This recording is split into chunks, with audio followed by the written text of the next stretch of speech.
twist and turn my mind until I don't know who I am. Mirror man.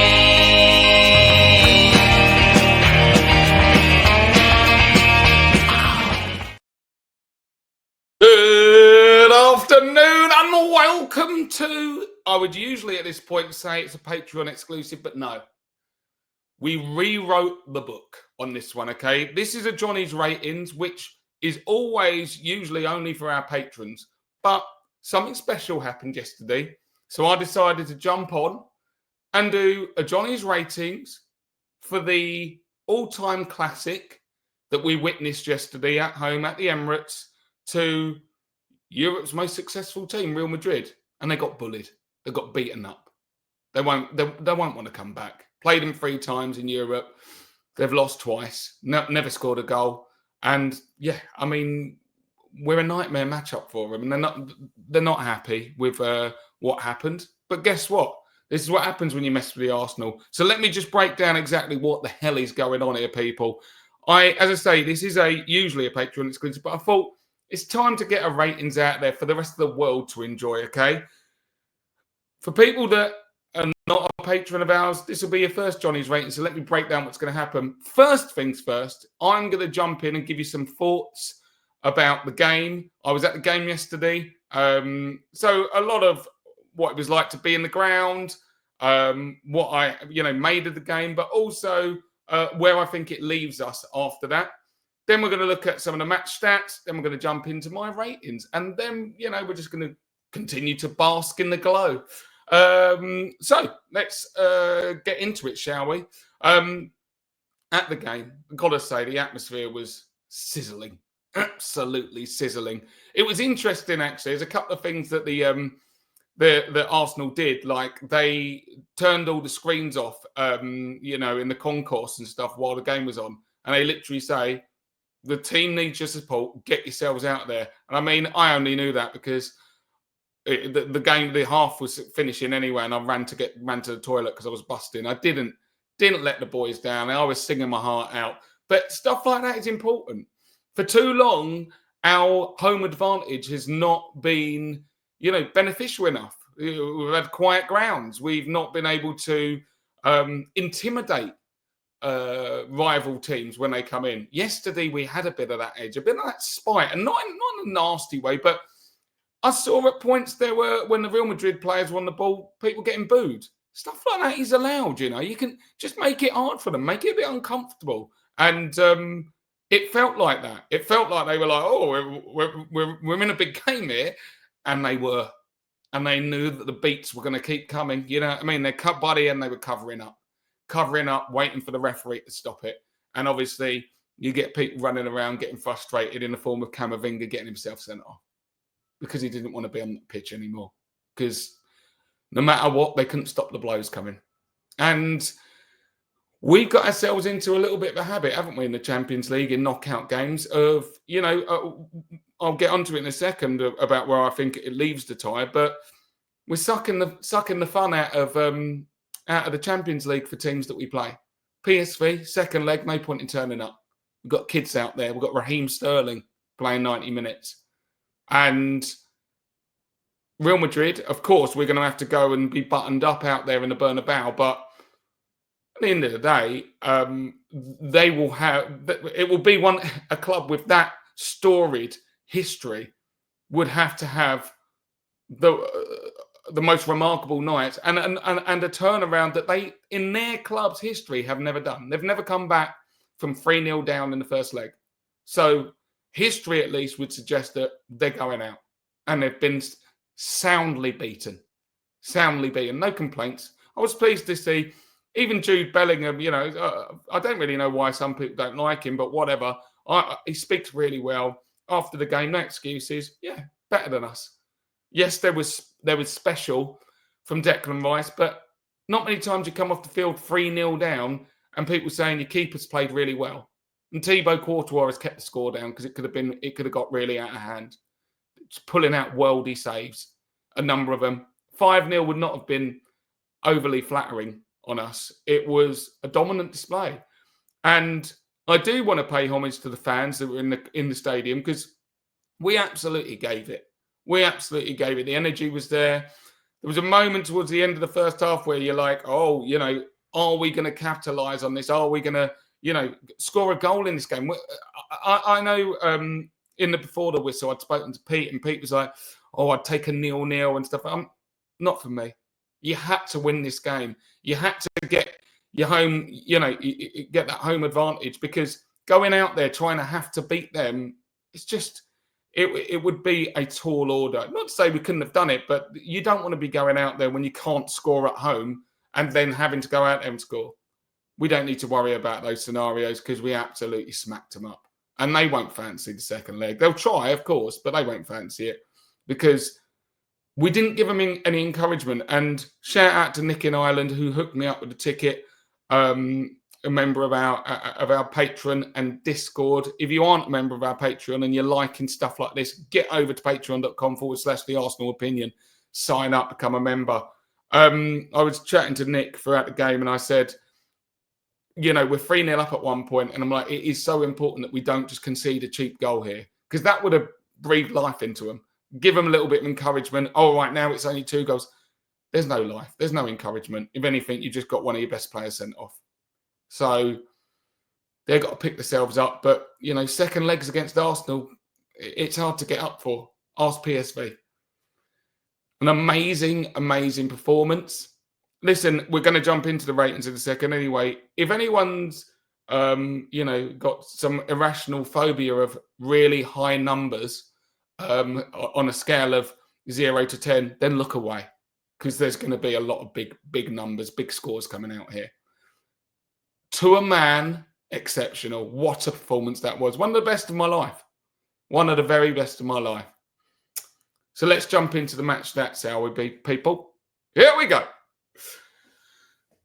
We got your 53%, 47% possession. So we have, you know, we've had marginally more of the ball. And the thing is, and this kind of goes back into the fact that I was pleased the day we saw Real Madrid go through against Atletico.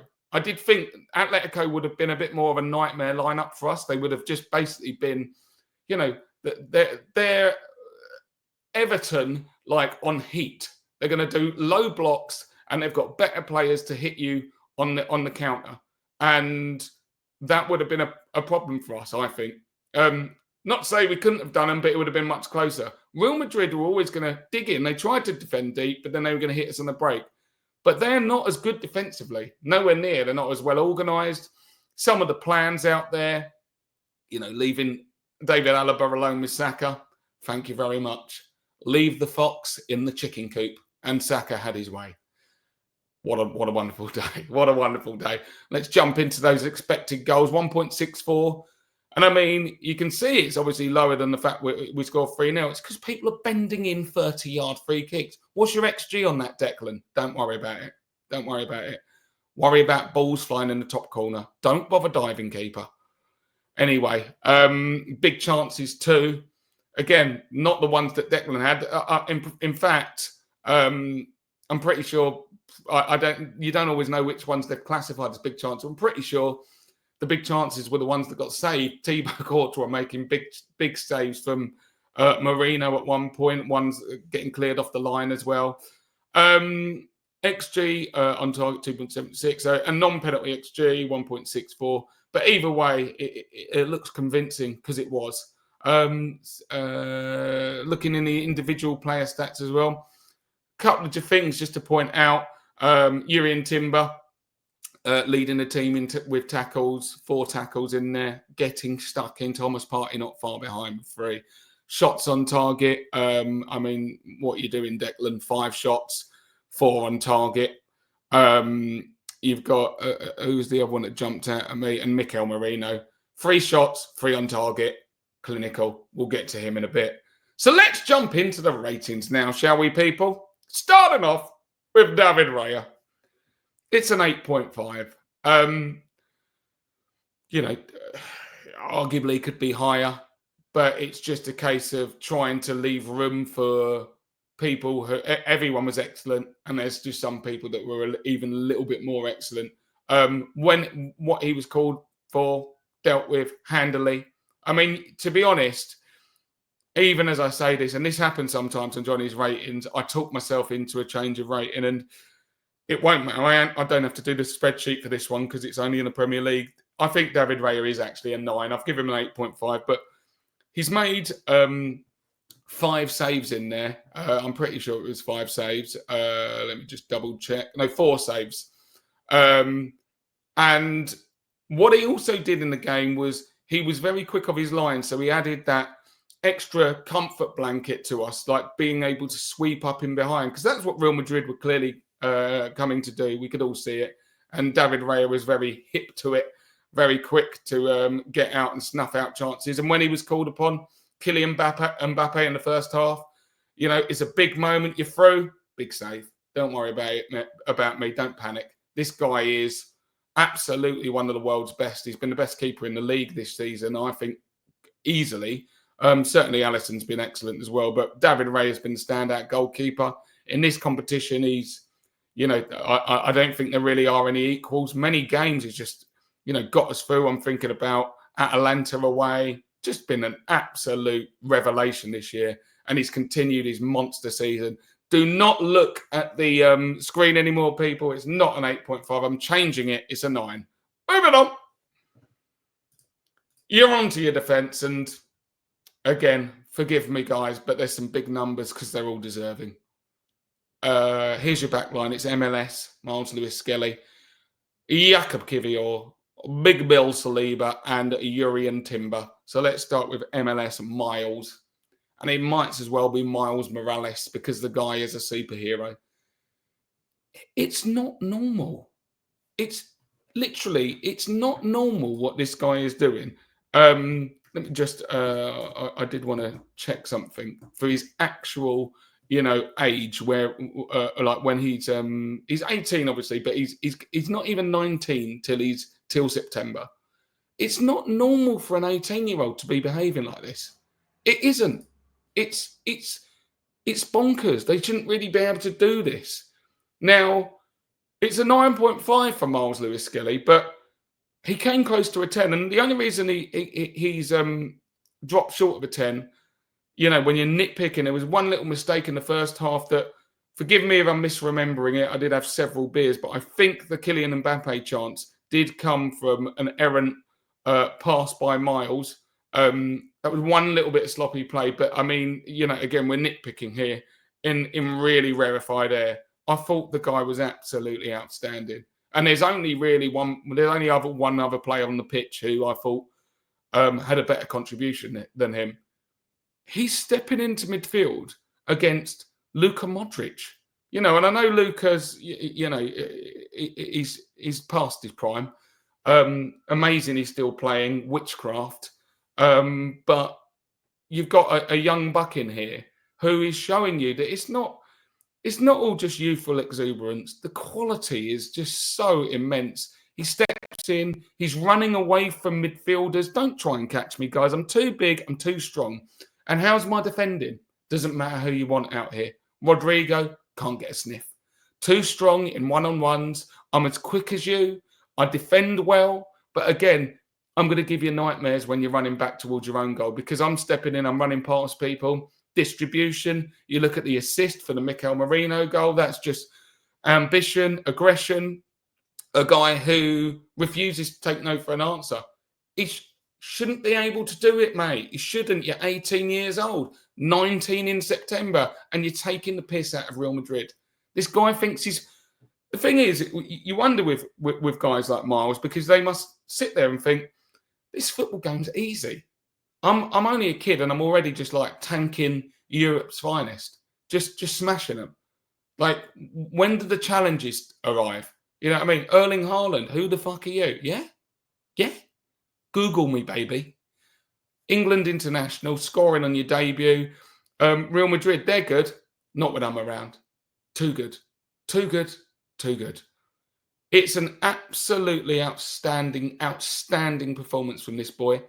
And I say boy, he's a man and he plays like a man. And it's just, I cannot give him the plaudits he deserves because, and I mean, I've been ranting for a while. This is one player, but he really deserves some special mention because he is But, you know, and you just look at our backline and you go, there's no question in the world that Myles Lewis-Skelly is our best left back. He is. And now you just go, look, this guy is obviously going to be England left back as well because he's that good. You know, it's extremely high level shit. It's that simple. He's got himself a 9.5 in the biggest game of his life. Superb. Moving on. It's Jakub Kiwior, and he's got himself a 9. What were you worried about? Guys, what were you worried about? People panicking. Oh, Kiwior's... No. Mbappé, easy. What a performance from this young man. Coming of age. MOM against Everton. The levels didn't drop against Real Madrid. They were higher. No panic. You're playing alongside Big Bill. And now, you know, you're like, oh, hopefully we can get through this game at the Emirates and then maybe get Ben White back in it. And we might, you know, it will be Arteta's discretion. But there's no alarm bells ringing. You don't need to do that. Why can't Jakub go out there and take the piss in the Bernabeu as well? Because he's not unflustered. Everything he was asked to do, he did it with aplomb. Comes out, meets the ball, distribution was excellent, no panic. Just cool, calm, positionally where he needs to be.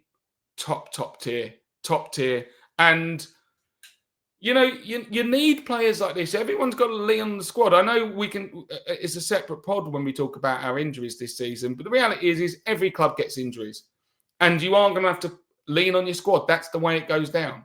And it's nice to know that you can lean on certain players like Jakub Kiwior, who a lot of Arsenal fans thought was, you know, just squad filler, and he stepped in there and he's putting in worldy performances. You know, against the toughest, sternest test. The back line, the front line for Madrid, vaunted as the best in the world. Easy peasy, no belief. Just extinguish any hopes and dreams you had. You're not scoring today. Superb, Jakub. Moving on. It's Big Bill Saliba, and it's a 9.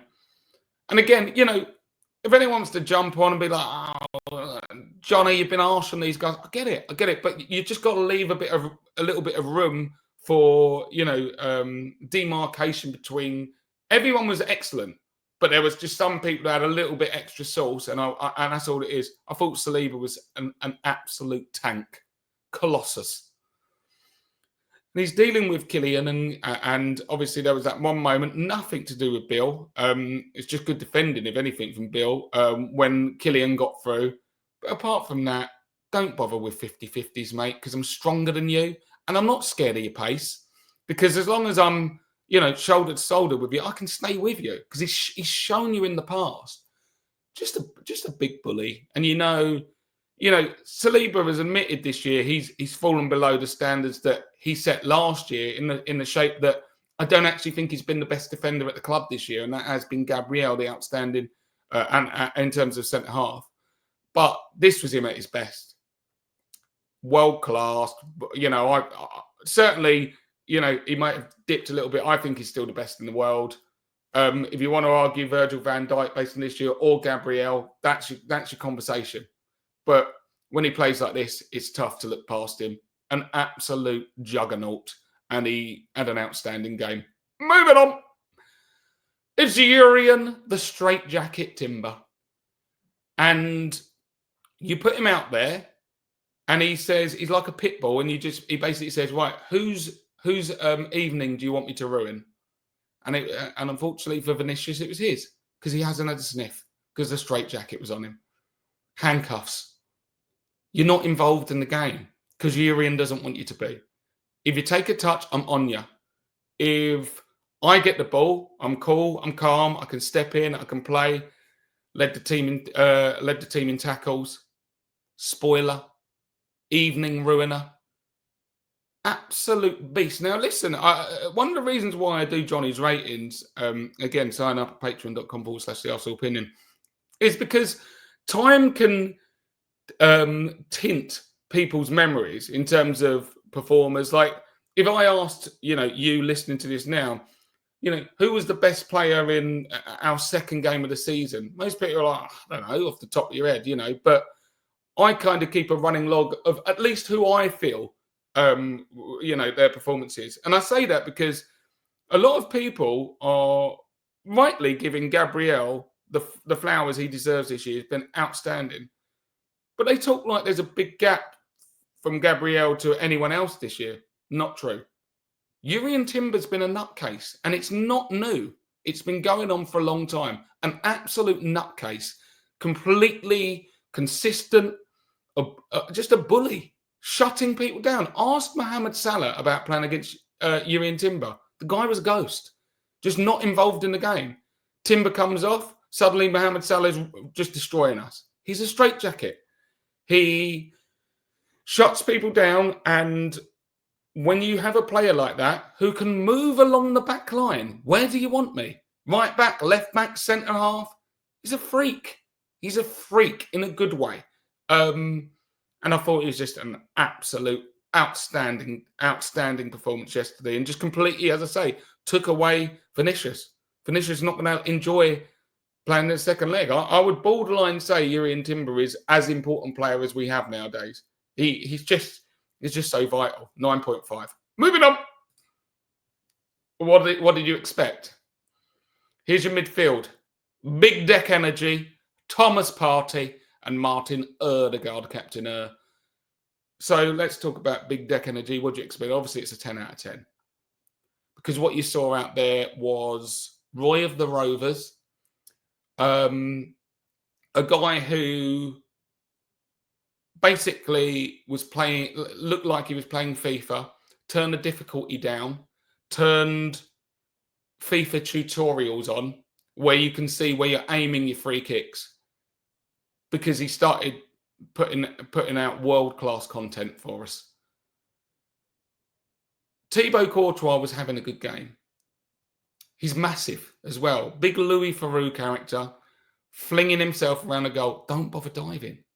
Because when it's in the top corner and it's hit with that level of pace, you haven't got a chance. You haven't got a chance because of what Big Deck Energy was doing out there. Nutcase. Absolute nutcase. Sliding around. Last year I was outspoken and I stand by it. I think he was the best player at the club. He was outstanding. He was our outstanding player. I know he didn't win Player of the Year, beyond me, honestly, but still, doesn't matter. We know he was absolutely immense. This was the best performance he's ever put in an Arsenal shirt, obviously. Kind of happens when you score 2 goals and you run. But this is the thing, right? The goals are outstanding and they're world class, but it's not just that. It was everything. Just ran the game. If you want me in a 50-50, I'm coming out with the ball. If you give me the ball deep, I'm running past people. I heard that, we're in the crowd, and all that just kept ringing out was, we got him half price, Declan Rice, we got him half price. And it's hard to argue. That's obviously a £200 million performance. That was. This is Real Madrid, the European champions, can't get near us. And he's the outstanding player.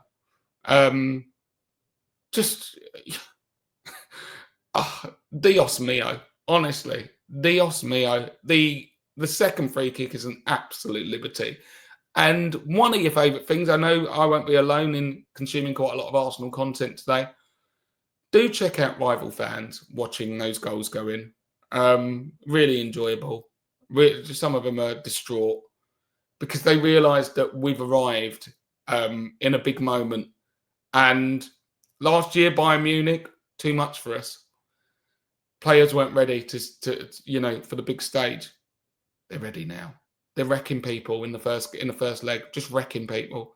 Declan Rice, I mean, he's not hit the heights of last season, no question about that. Like in the Premier League, he's even admitted that his form has been up and down at times. But this is what you need your big players to do. In big games, where the lights shine the brightest, can you step up and become the main character? Main character energy. And that's what Big Deck Energy did. It's, honestly, you can't put this in. It's one of the best midfield performances you're ever going to see. Kind of happens when you start banging in back-to-back. I mean, I think I heard someone say it's never been done before in knockout Champions League football, 2 direct free kicks. And they're not Look, you're not squeezed it in under the wall. It's not bounced in off someone's arse. It's just absolute world-class technique. So saying bend it like Declan, you know, all of that. It is real Beck's energy out there. Beck's, Dex, whatever you like. But he deserves this. I absolutely love him. The guy's, he's got soul, he's got rhythm. This guy, someone needs to cook him up a real plate. You know what I mean? I know he likes his rice and peas. Get him some of that out there. Pretty sure. Even I think he was talking about Eddie Nketiah's mum used to cook him some jollof rice and stuff. Like, get him. Deck needs a big cook up. He deserves it. Superb, Sonny Jim. Superb. Big Deck energy. 10 out of 10, and obviously the best player on the pitch. Moving on. A Thomas Partey, 8.5. No disgrace here. No disgrace here. Everyone played very well. But obviously it's a drop down on Declan Rice because you're not banging in to worldy free kicks. But 40, you know, there might be question marks about Madrid's backline. And we'll excuse Tony Rudiger out of that, who's immense. But outside of that, their midfield, you know, look at the names. Camavinga is a top talent. These are, you know, the European Cup holders. And they turn up in big games. Got snuffed out. The belief snuffed out. And we just completely controlled the midfield. It was big deck energy, but he wasn't alone. Thomas Partey there as well. And obviously we'll get on to Captain as well. But Thomas Partey, everywhere you need to go. One tackle down on team leading Urian Timber. So he's getting stuck in, winning ball, distributing it well.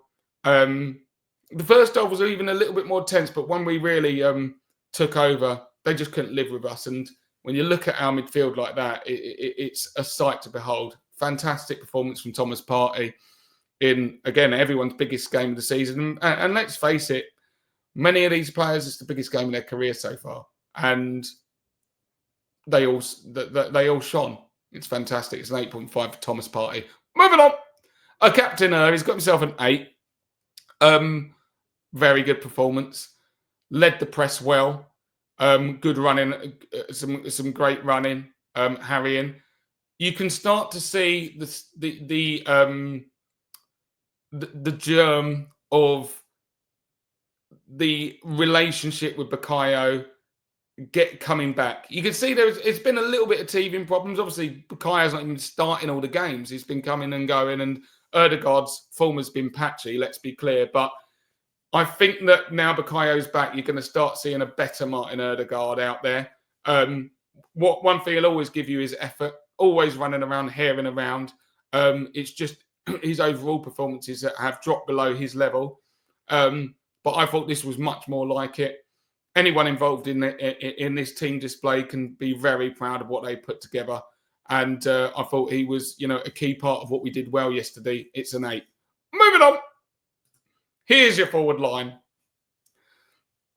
Gabby Martinelli, Mikel Moreno, and Bukayo. So it's an 8 for Martinelli.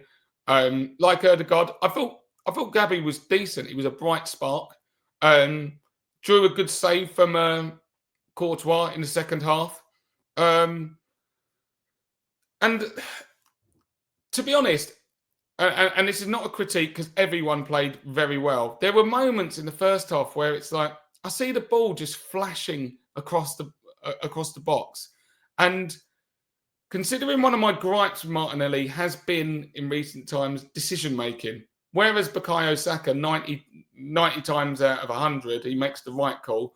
That is, you know, far closer to at best 50-50 with Martinelli.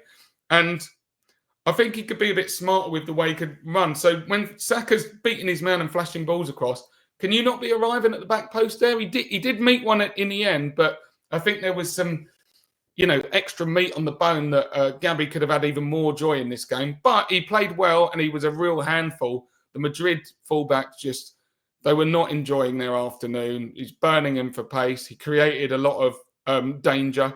And I thought he had a really good game. As I say, drew a decent save. You know, on another day, he might score there with that effort. But either way, he was a real problem for Madrid to have to contend with throughout his time on the pitch. And it's an 8 for Gabby Martinelli. Moving on. A big Mikel Moreno. It's a 9. And everyone needs to just start really reevaluating the guy. So let's just zoom straight into it. That goal is a world-class finish. You can't argue with it. It's a world-class finish. It's a big game. How are you getting on? Are you going to panic? Are you going to freeze up? You're not even in your natural position, mate. Don't worry about it. I got this. Just lay it off, Myles. Whack. Whack. Very little backlift. Bang. Get down there, Louis Theroux, and pick that ball out and crack on with the game because we want to hurt you again. It's absolute top tier. And, we haven't got a striker. Well, I'll tell you what. I don't want to go too heavy with this, but we had it last year where Kai was doing an impression of a striker and ended up being like going bonkers, scoring all the time. Mikel's not scoring every time, but I mean, it's a goal every other game. What are we doing? It's not beating up and feasting on the small teams. It's Real Madrid, and he's playing with his food. Whack! It's top level stuff. And look at the saves that the other shots. It's not like he's skying them. They're having to make world-class saves to keep him out. He is looking clinical in those moments.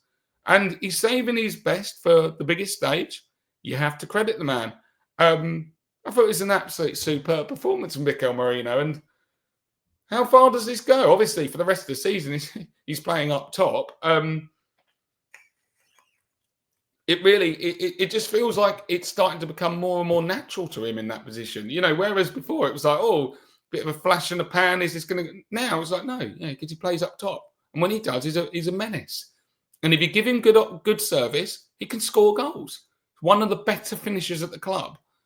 And, Kylian Mbappé is missing one-on-ones because David Raya is making good saves. But don't leave Mikel Moreno in that kind of situation. He'll hurt you. And he did hurt you. And, we watched their heads bow when it became free because they realised, that these guys are menacing. And they've got this guy up top who's not meant to be a striker, but he plays like one. It's an outstanding performance. Unbelievably. I mean, it's only because there's so many superb, performances that he's not even higher, but it's a 9 for Mikel Moreno. Arsenal's number 9. Moving on. Bukayo Saka, 8.5. Only wouldn't go higher because, he didn't score himself, but I thought he was an absolute menace. And they couldn't live with him. And don't leave David Alaba alone with him because he will absolutely rob his pocket money. Lunch money, what you got for me, David. I'm taking it. You leave me alone, I'm showing you down the line, and then I'm just fizzing it across. You can't live with that. If I drink inside, I'm beating players. In the end, you're just going to have to kick me. And you didn't realise that we got David Beckham reincarnate, ready to hurt you. That, watch this space. I think out in the Bernabeu, as long as he's fit, obviously, I think Saka's going to hurt them again because he's growing in confidence. He's getting his rhythm back, his form back, and they don't really have answers for this guy. The comments. People are asking him, what do you need to do to get to the level of Vinicius and Mbappé? What? Shut the fuck up. How about that? I'm already at that level. Ask Vinicius if he even played yesterday, and ask Mbappé who played better. Second time that Saka's been on the pitch with Mbappé and outshone him. England and France. Saka was the best player on the pitch that day. Harry Kane's missing penalties. Not Saka's fault. Superb. And you're talking about a guy who's a world-class talent, bouncing back from injury, but these stumbling blocks, they don't slow people like that down. Just incredible. It's an 8.5. Moving on.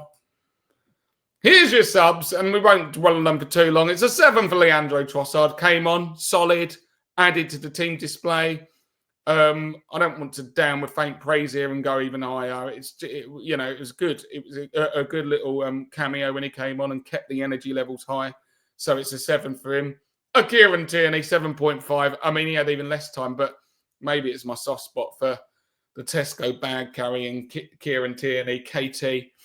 It is going to be the end of his Arsenal career. You would over the next few weeks, but just gives you everything every time. Just full commitment. Love to see this guy in an Arsenal shirt. And I thought he really added something even when he came on. Great energy. And how'd you like it, mate? Coming on 3-0 against Real Madrid. You know, you want to be part of these games. Moving on. It's the manager. And Mikel Arteta. Mickey Tets. It's a 10 out of 10, obviously, just like Declan. Because no one was expecting this. And I've got to be honest, I thought we were going to win. I said that before the game, that I thought we were going to win. I felt like something special was happening. Didn't think it was going to be 3-0. And that kind of display. But I thought we would absolutely be able to take something out of this game. People were writing us off. Like, oh, yeah, Gabriel's done. Yeah, of course you're going to miss a guy like that. But the majority of our backline, including the goalkeeper, who's been world-class this year and is world-class, is still in one piece. And it just speaks to the fact that they underrate us by, you know, the fact that they think we're going to get smoked by Real Madrid at home. Have you seen us? We're a real problem for everyone. And, you know, now Real Madrid got the memo. And they're going to do well to have, you know, more than one game in Europe this season because they look like they're going out. And Arteta has masterminded it. If you look at it, what I don't usually do is give extra flowers if, you know, it's just one piece of brilliance. And if Declan doesn't bend free kicks in all the time, we'll still take it. But that's not necessarily schematic kind of an advantage that Arteta's give us. Even Nicolas Jova can't claim the credit for that. I heard he was, but still. But the reality is we created chaos for Real Madrid. And not only did we score a goal in open play, you know, we created the shooting opportunities for Declan with our dangerous runs. And we were creating lots of things. And as I say, if Thibaut Courtois is not playing at that level, it's 4s and 5s. They didn't have answers for us. This is Arteta showing up against Carlo Ancelotti, and he outcoached him, obviously. And you're talking about who's left in the competition where Arteta's going to fear a head-to-head with him. There isn't anyone. This guy is ascending, and he's trying to, you know, obviously Carlo Ancelotti can sit there and go, show us your hardware. So I'm not trying to mock the guy. He's top tier. He's shown himself to be. But at some point, if you are going to be a great, you've got to announce yourself. And I think Arteta, games like this is how you do it. It's a 10 out of 10 managerial display. We shut them down. We created chaos for them. And it's the second knockout round in a row where it looks like we've wrapped it up in the first leg. It's superb. And he deserves all the credit he gets for performances like this. We're a different team in the Champions League. There's just a different energy about us. We have that belief. And we are a nightmare matchup for these teams. Yeah, you know, in the Premier League, you're showing up, you're getting Everton and people like that. And obviously they need the refs to help them out. But it can be tricky. When we show up on Champions League nights, the music starts playing. There's goosebumps on skin. And everyone can feel the energy in the air. The team look like they're just in full throttle. And we're a real problem. And it's a superb managerial display from Mikel Arteta, and he deserves that 10. Moving on. Final little bit of a rating that we do is highest rated opposition player. I hadn't really even thought about this, to be fair, but I do think that I would probably give it to... well, it's not going to be a defender because they haven't conceded those goals, but I'd probably give it just about to Mbappé, actually, because I did think that he did provide an outlet and he was running through, but I mean, you know, he wouldn't break a 7 just because he showed some danger, but ultimately largely pocketed, and that's a kind 7, even if I could say that. Maybe it's a 6.5, but it was all about Arsenal. So that's it, guys. That is the end of this bonus edition of Johnny's Ratings because it was a special game. So this is going out to everyone. If you want more content like this, Johnny's Ratings, then you're going to have to sign up to patreon.com / the Arsenal Opinion. And there will be more content like that. If you can, for the patrons, let us know what you've made of my ratings. Have I got any wrong? Too kind for some, too harsh on others? Do let me know. Apart from that, All that's left for me to do is wrap up and say ciao for now. Bye-bye.